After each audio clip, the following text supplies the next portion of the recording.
To be honest, I really don't want to do this next one. But, I have to be obedient, listen to God. So I'm still in Matthew chapter 5, if you call the other little notes that I made. And this one is love for enemies.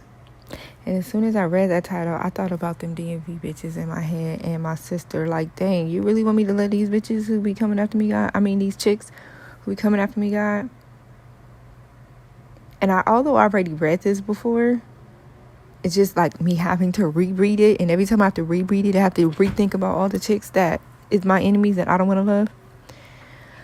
Love for enemies. This is chapter 5, verse 43. You have heard that it was said, love your neighbor and hate your enemies. But I tell you, love your enemies and pray for those who persecute you.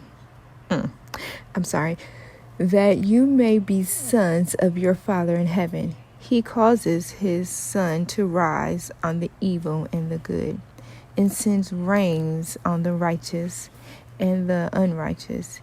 If you love those who love you, what reward will you get? That makes sense. I get it, but whatever. Are not even the tax collectors doing that? Okay, that part doesn't matter. Be perfect, therefore, as your heavenly Father is perfect. I don't know why they're telling us to be perfect in this Bible verse when they say we're not supposed to be perfect, but we're going to have to dissect that later. My whole point is, it says, if you love those who love you, what reward will you get? And it's like, yeah, it kind of makes sense, because if you think about haters or the salty people we talked about before, those people are haters or they're salty only because there is something wrong with them. There is something inside of them that they lack or that they want or that they just don't have. That means they lack. The point is that they see something in you that is so amazing and they want to be that person. But instead of learning how to be that person, they decide to be a hater.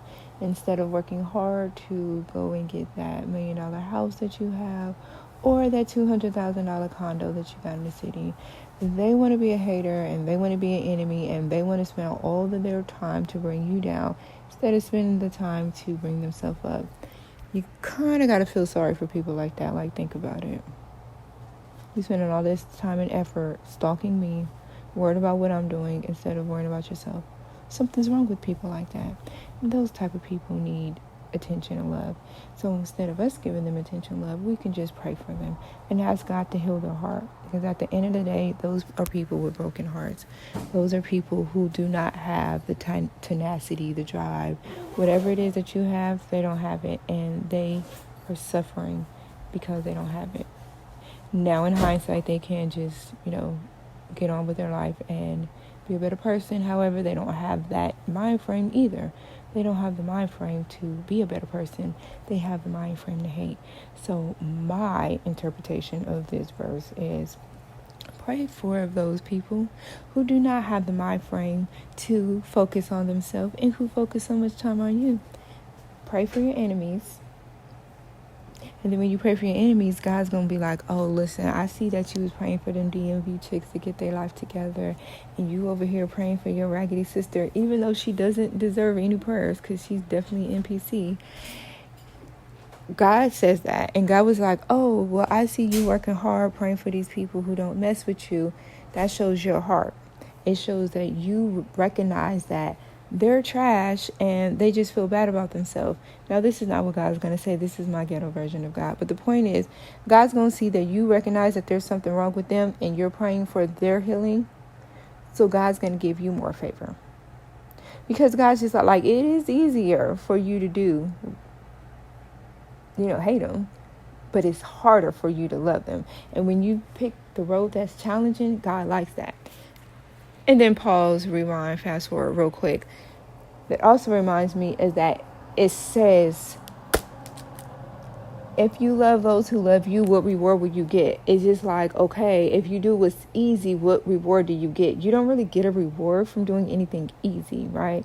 It takes hard work, dedication, plus patience. That was a Nipsey Hussle verse. But the point is, it takes a lot of work to get to the next level. It is not easy. It's not simple. It takes a lot of work to get to the next level. It takes a lot of work to get healing. And to do anything that's challenging, it takes a lot of work to overcome challenges. But if you keep going the easy way, then what kind of reward are you really going to get? Are you teaching yourself something? You're cheating. You're teaching yourself how to cut corners. Well, shit, shoot. You're teaching yourself something, but you're teaching yourself something that is not really beneficial in the long run, or it's not beneficial for those who believe in God and want to serve Him. All I'm saying is that take the road less traveled and pray for those people who are haters. And we're going to talk about why we're supposed to be perfect later. Okay, I think that's it. Okay, I love you. Bye.